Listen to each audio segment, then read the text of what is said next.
Quero louvar o Pai, agradecê-lo, bendizer o seu santo nome, porque Ele tem sido misericordioso, porque Ele chama à existência as coisas que não são, porque Ele tem prazer na misericórdia. E esta igreja é uma prova disso. Agradeço ao Pai, agradeço a esta igreja, agradeço aos meus irmãos, parceiros de ministério, que hoje aceitaram o desafio de encabeçar este culto com toda a nossa comunidade. Para nós é uma alegria, mas é um temor muito grande também. Que o Pai seja honrado, glorificado, Ele, o seu Cordeiro e o Espírito Santo de Deus.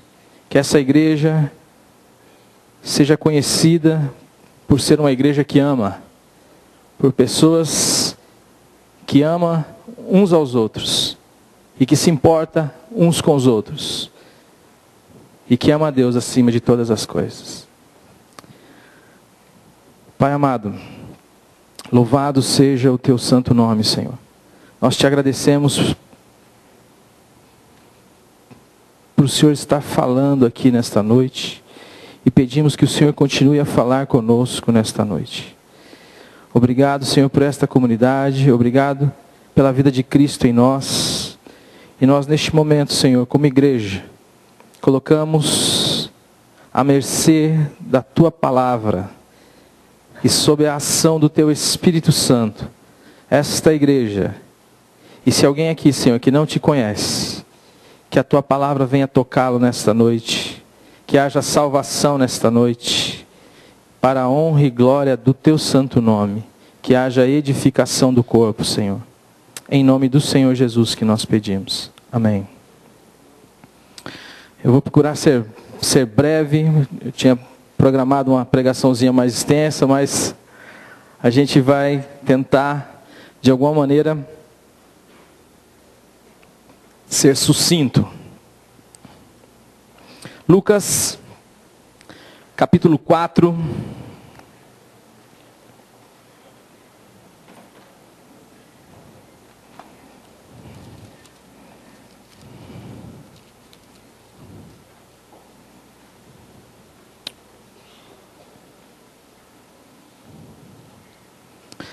A partir do verso 14 até o verso 30. Lucas 4, do verso 14 ao 30.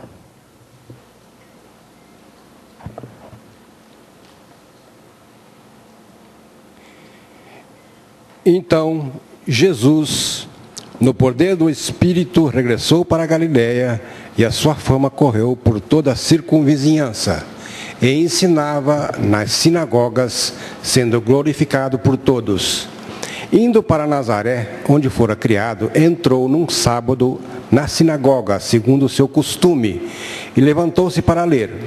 Então lhe deram o livro do profeta Isaías, e abrindo o livro, achou o lugar onde estava escrito: O Espírito do Senhor está sobre mim, pelo que me ungiu para evangelizar os pobres, enviou-me para proclamar a libertação aos cativos e restauração da vista aos cegos, para pôr em liberdade os oprimidos e apregoar o ano aceitável do Senhor.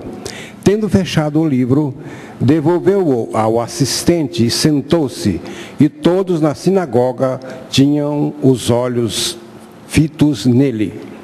Então passou Jesus a dizer-lhes: Hoje se cumpriu a escritura que acabais de ouvir. Todos lhe davam testemunho e se maravilhavam das palavras de graça que lhe saíam dos lábios. E perguntavam: Não é este o filho de José? Disse-lhes Jesus: Sem dúvida, citar-me-eis este provérbio: Médico, cura-te a ti mesmo. Tudo o que ouvimos ter se dado em Cafarnaum, faze-o também aqui na tua terra. E prosseguiu: De fato, vos afirmo que nenhum profeta é bem recebido na sua própria terra.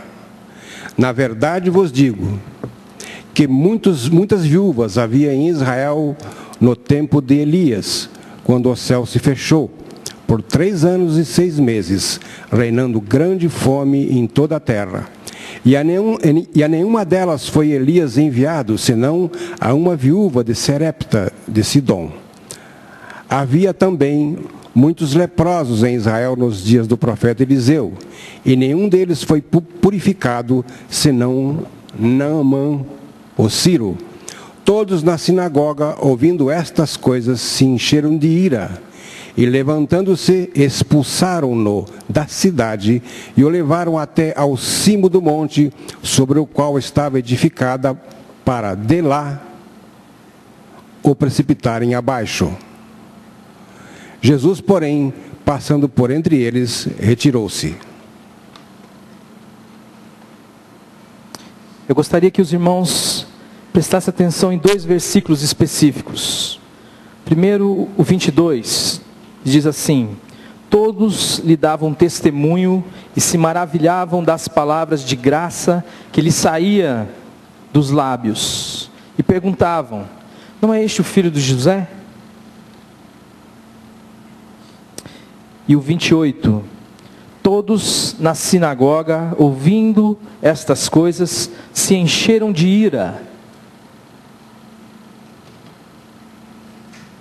A cena é a seguinte: Jesus entra numa sinagoga, toma o rolo do profeta Isaías, então anuncia o que seria a sua missão. Explica o que seria a sua missão. E quando ele vai falando, e quando ele vai discorrendo, naquele momento, a palavra de Deus diz que todos se maravilhavam, todos se admiravam, se espantavam com as palavras de sabedoria que saía da boca de Jesus. Todos se encantavam, todos ficavam perplexos. Não é esse o filho do Zé? Quem é esse rapaz? Quem é esse que fala desse jeito? Quem é esse que fala estas coisas? E de repente esta cena sai de uma admiração, de um processo de contemplação, de encantamento, e a Bíblia fala que as pessoas se iraram. Uma ira tomou conta do coração destes homens, daquelas pessoas que estavam admiradas com o ensino de Jesus. Agora elas já não se admiravam mais, agora elas odiavam Jesus. E a pergunta que eu faço é: o que aconteceu? O que aconteceu entre este tempo da admiração e este tempo da ira? O que suscitou nestes homens tamanha ira, tamanha raiva, capaz de querer jogá-lo, matá-lo? O que aconteceu aí? Eram homens piedosos, homens que estudavam a palavra, homens que tinham um procedimento religioso padrão, acima da média, aliás. Homens que, cumpridores da lei, que estavam ali para aprender, para estudar, que se achavam piedosos, que se diziam filhos de Deus, cumpridores da palavra de Deus, um povo escolhido por Deus. O que aconteceu para que tamanho sentimento surge no coração deles? O que aconteceu? O que aconteceu está nas entrelinhas. Jesus fala para eles o seguinte: eu queria dizer para vocês que havia muitas viúvas em Israel. E eu queria dizer para vocês que haviam muitos leprosos em Israel.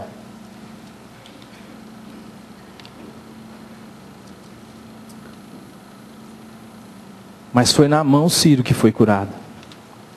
Quando Jesus diz isso, Jesus está expandindo a sua missão e está dizendo para este grupo que ele não é propriedade exclusiva da religião judaica, que ele veio para todos, e ele nivela então os judeus e os gentios, aqueles que não conheciam a palavra, aqueles que não tinham um padrão religioso, aqueles que, aos olhos da religião, eram pessoas deploráveis, pessoas indignas.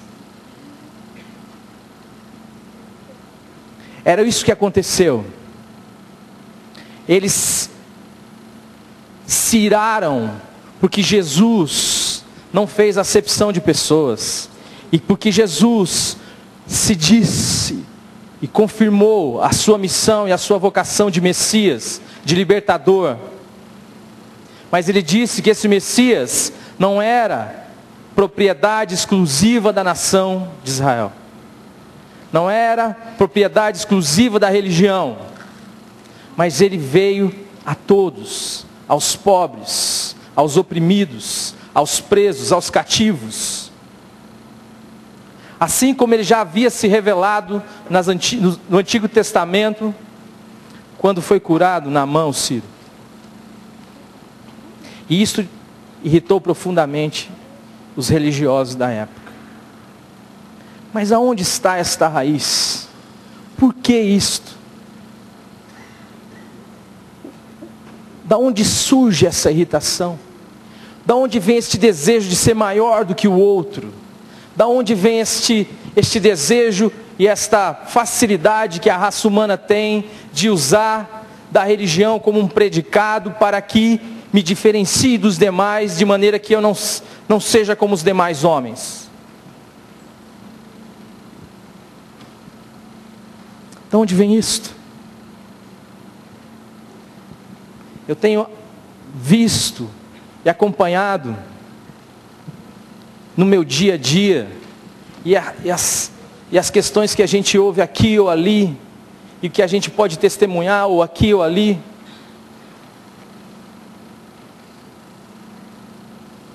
Muitas vezes, a leitura da palavra, o procedimento religioso padrão, o procedimento moral, sendo usado por algumas pessoas para se diferenciarem dos demais, para achar que porque ele cumpre algumas expectativas da religião, que ele então é diferente de um pecador miserável, de um leproso como Naamã. De onde surge isto? Vamos para Ezequiel 28.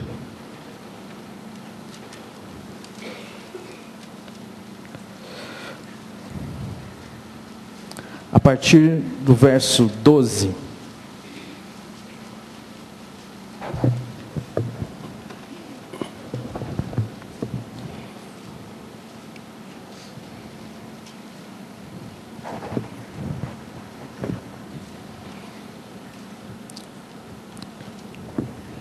Filho do homem, levanta uma lamentação contra o rei de Tiro e diz-lhe, até assim, o 15. Assim diz o Senhor Deus, tu és o sinete da perfeição, cheio de sabedoria e formosura.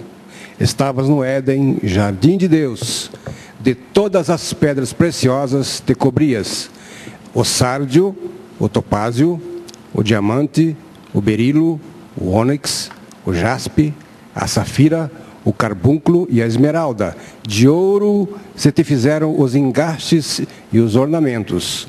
No dia em que foste criado, foram eles preparados. Tu eras querubim da guarda ungido, e te estabeleci. Permanecias no monte santo de Deus, no brilho das pedras andavas. Perfeito eras nos teus caminhos, desde o dia em que foste criado, até que se achou iniquidade em ti. Amados, muitos irmãos entendem este texto como uma figura luciferiana, a criação de Lúcifer. E ele vai descrevendo como era este querubim da guarda, onde ele habitava. E a palavra diz que ele era perfeito na sua criação, que ele era belo. Mas a palavra de Deus diz que um dia ele olhou para si, achou iniquidade, ele achou iniquidade nele. A partir do momento em que, de alguma maneira, ele se deslumbrou com as maravilhas que Deus havia feito nele. Como Deus o criara. Como Deus o tinha feito tão belo. E a igreja e nós corremos o mesmo risco de olharmos para nós e contemplarmos as maravilhas que Deus tem feito na nossa vida e começarmos então, a partir desse momento, nos orgulharmos daquilo que Deus tem feito em nós, de maneira que isto passa a ser uma fonte de pecado, uma fonte de orgulho, uma fonte de arrogância, uma fonte inesgotável de falta de amor. Porque a igreja é chamada a não olhar para si, mas é chamada a olhar para Cristo crucificado. É chamada a olhar para o Cordeiro. A igreja não é chamada a ficar olhando para si mesmo, para o seu umbigo, e começar a se achar diferente dos demais homens, diferente das demais pessoas. Israel, quem é Israel? Quem foi o povo hebreu? Quem são os judeus? Nós sabemos que Deus faz um chamado a um homem que ninguém sabe quem é. Somente a partir da citação dele nas Escrituras, fala que o Senhor o chamou de Ur dos Caldeus, Abraão. E ele tinha alguma coisa a oferecer a Deus? Não. Ele não tinha nada a oferecer a Deus. Ele vivia nos confins do mundo.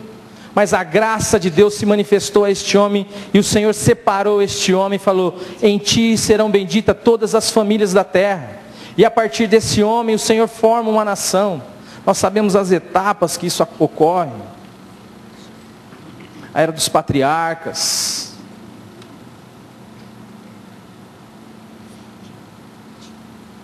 Deus forma um povo e escolhe este povo. Mas a aliança que ele havia feito com Abraão, lá no capítulo 12 de Gênesis, era que o propósito da sua vocação era abençoar todas as famílias da terra. Era um chamado global. Não era para Israel, naquela época não era Israel, não era para o povo hebreu voltar-se para si mesmo, para o seu umbigo, e começar a se maravilhar com as bênçãos que Deus estava derramando sobre aquele povo. Mas Deus tinha um objetivo claro: eu quero abençoar os povos, eu quero me revelar aos povos, eu quero me anunciar salvadoramente aos povos. E falou que este povo seria a luz dos gentios. E nós hoje, irmãos, como igreja, somos o Israel de Deus. Somos o povo que Deus escolheu. Mas nós não podemos nos entender como melhor que os demais, porque senão morreremos na nossa missão. Não anunciaremos as virtudes daquele que nos chamou das trevas para a luz, mas ficaremos contemplando o nosso umbigo e dizendo: ó como nós somos abençoados, ó como eu não bebo, eu não fumo. Nosso padrão de santidade começa a ficar legalista. Se isso for um padrão de santidade, eu quero dizer que na minha casa a pessoa mais santa é o meu gato. Ele também não bebe, não fuma, não diz palavrão. Mas, meus amados, o que Deus fez na sua vida, Ele quer fazer na vida do seu parceiro, do seu cunhado, do seu irmão, do seu amigo de trabalho. E Moltmann arrisca dizer que se uma igreja não entende a sua missão, ela não pode nem ser chamada de igreja. Eu tive a oportunidade de viajar com o Glenn esse final de semana, e eu estava olhando algumas questões, e observando,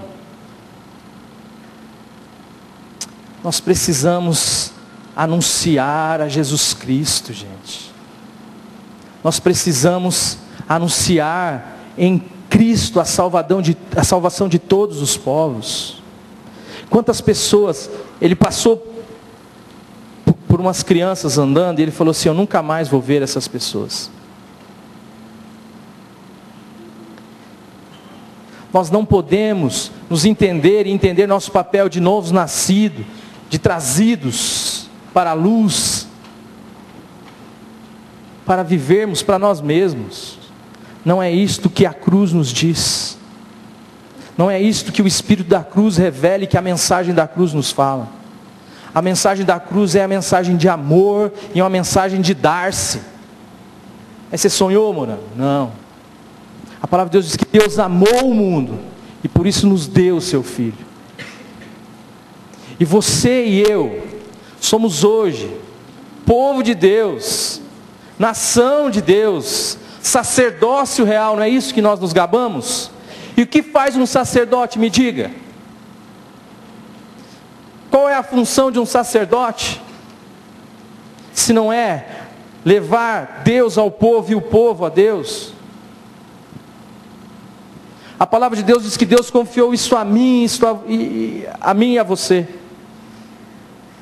Um ministério da reconciliação. Quantas pessoas estão indo para o inferno, estão passando por nossa volta e nós somos indiferentes e gabamos, e batemos no peito porque nós somos cristãos, apontamos os seus erros, dizemos que são pecadores.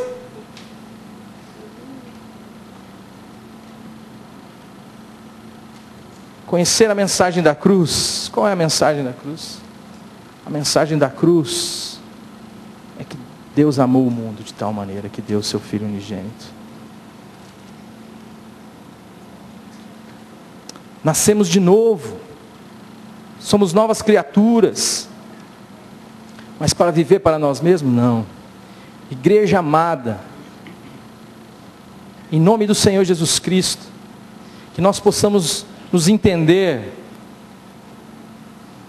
como aqueles a quem Deus confiou uma missão,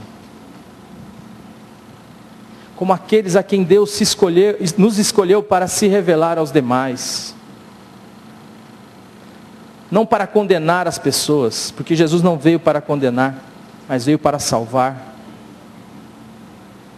E a sua obra redentora na cruz do Calvário tem a ver com salvação. Se não, meus irmãos, leitura bíblica passa a ser motivo de orgulho, oração passa a ser motivo de orgulho. Aí eu faço uma pergunta: isto é santidade ou é vaidade? Quantos vivem na vaidade, se perdendo nas imensas informações que a palavra de Deus nos dá? Maturidade cristã, é nesse sentido que nós devemos caminhar. Mas maturidade cristã é lavar pé. Maturidade cristã não é ficar discutindo doutrina. Maturidade cristã é se tornar como uma criança, dependente. Maturidade cristã é amar o inimigo, é para menos. Qualquer postulado, qualquer religião que te produz orgulho, eu quero dizer que ela é anticruz.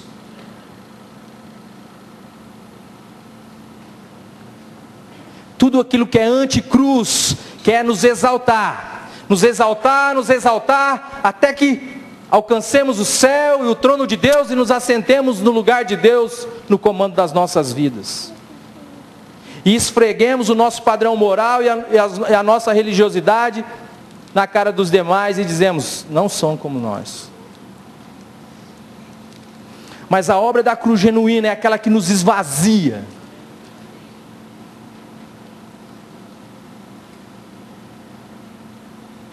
Nos esvazia, nos esvazia, nos esvazia tanto, até que as pessoas possam ver Cristo em nós. E Cristo é uma pessoa que ama, se mostrou uma pessoa salvadora, se mostrou uma pessoa que aceita.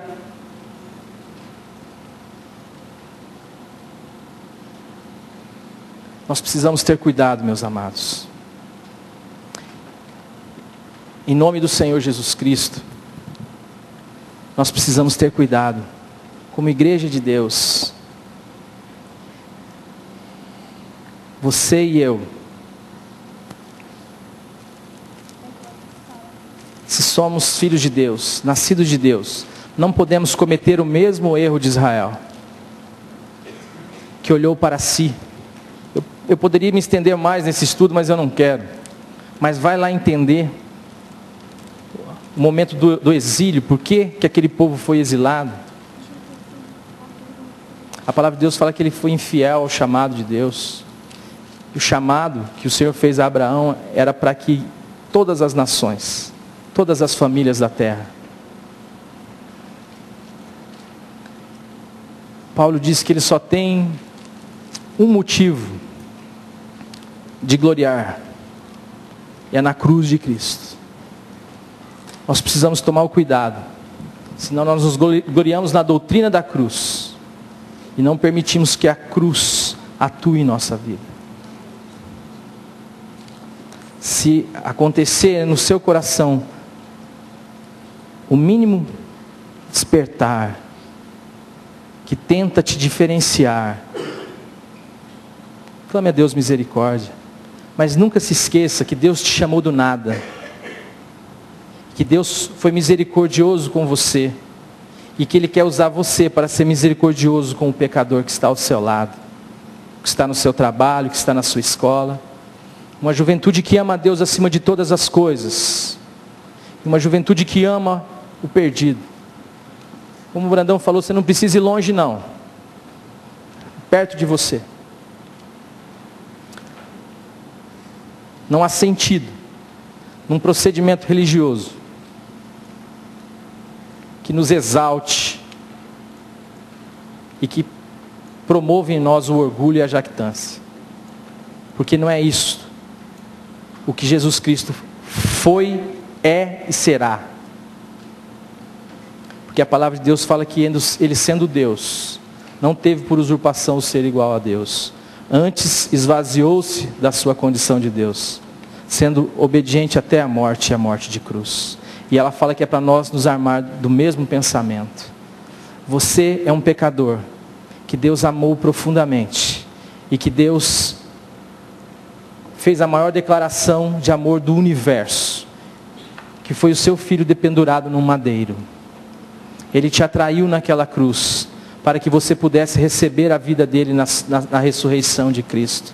Não para fazer de você um crente religioso, orgulhoso, mas para fazer de você uma luz para os gentios, para fazer de você um instrumento de bênção na vida das pessoas que estão nas trevas e que não conhecem o amor de Deus, a aceitação de Deus, e que o máximo que elas ouviram falar de Deus é um bando de leis e de regras e de religiosidade. Abrace as pessoas que estão do seu lado, ofereça os seus ombros para as pessoas que estão do seu lado, peça a Deus para amá-las através da sua vida, peça a Deus para amar a sua família através da sua vida, e Deus será glorificado nisso. Quando você olha para os avivamentos, ninguém descobre algo extraordinário, simplesmente se volta para uma verdade nas Escrituras que já foi revelada. É que nós nos distraímos com os beija-flores, que passam pelas nossas vidas, e nós nos distraímos com as bênçãos de Deus sobre as nossas vidas.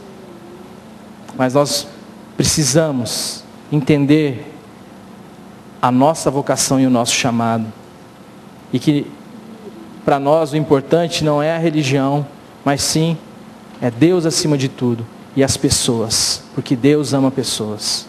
Uma igreja que se ama, e o Senhor fala que os seus discípulos seriam reconhecidos neste ponto, que eles se amariam uns aos outros, amar uns aos outros e amar ao próximo.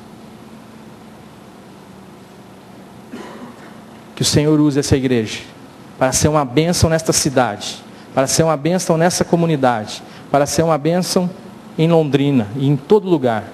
E onde o Senhor te levar, saiba sempre disso, coloque isso no seu coração. Deus quer usar você para abençoar outras vidas.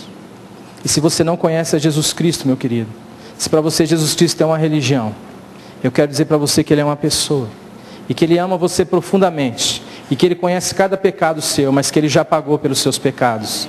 Ele só pede que você se arrependa, e a palavra dele é capaz de produzir arrependimento no seu coração. Curve o seu joelho diante dEle, na sua casa, em qualquer lugar, clame a Ele misericórdia. Ele diz que um coração quebrantado e um espírito contrito Ele não desprezará. Só haverá sentido para a sua vida o dia que você perder a sua vida para ganhar a de Cristo. Só haverá sentido para a sua vida o dia que Jesus Cristo for a sua vida. Você só terá paz o dia que Jesus Cristo for a sua vida. Não há solução para este mundo, não há solução para você, porque só Cristo é a resposta para a sua vida. Pai amado, em nome do Senhor Jesus Cristo, nós queremos te louvar e te engrandecer, Senhor. Te agradecer pela tua bondade, por tudo quanto o Senhor tem feito em nós. Mas, Pai, não nos deixa distrair, Senhor, com aquilo que o Senhor tem feito em nós. Não nos deixe olhando para nós mesmos, Senhor, mas que nós possamos prosseguir para o alvo, Senhor, para o prêmio da soberana vocação em Cristo Jesus. Que Jesus seja o nosso alvo, Senhor, e que nós como igreja, Senhor, não percamos a missão. É a missão que eu digo, Senhor, nós não temos missão, mas o Senhor tem uma missão, que é de salvar e restaurar este mundo, Senhor. Que nós possamos fazer parte, Senhor, nós só te pedimos isso. Nos dá o privilégio de sermos instrumentos teus, naquilo que o Senhor está fazendo no mundo. Porque o Senhor começou e o Senhor vai terminar, Senhor, e nada pode impedir isso. Ainda que nós, como igreja, não quisermos lhe ajudar, Senhor, o Senhor vai terminar. Mas nós, como igreja, queremos lhe pedir, Pai, usa-nos, Senhor, para salvar as pessoas, para amar as pessoas, para ajudar as pessoas. Faz de nós uma igreja que está aos teus pés, dependendo de ti para todas as coisas, Senhor, e anunciando em Cristo Jesus a salvação para todos. Em nome do Senhor Jesus, peço que o Senhor nos livre do nosso pecado da soberba, Senhor, e do orgulho. Tem misericórdia de nós, meu Pai. Tem misericórdia de nós. Em nome do Senhor Jesus. Amém. A mensagem que você acabou de assistir faz parte do Ministério de Comunicação Palavra da Cruz. Temos um grande acervo de estudos bíblicos em áudio e vídeo. Distribuímos também gratuitamente o jornal mensal Palavra da Cruz. Entre em contato conosco pelo fone fax 0 operadora 43 3322 3037 ou pelo e-mail com@palavradacruz.com.br. Visite-nos também pelo site www.palavradacruz.com.br. Graça e paz.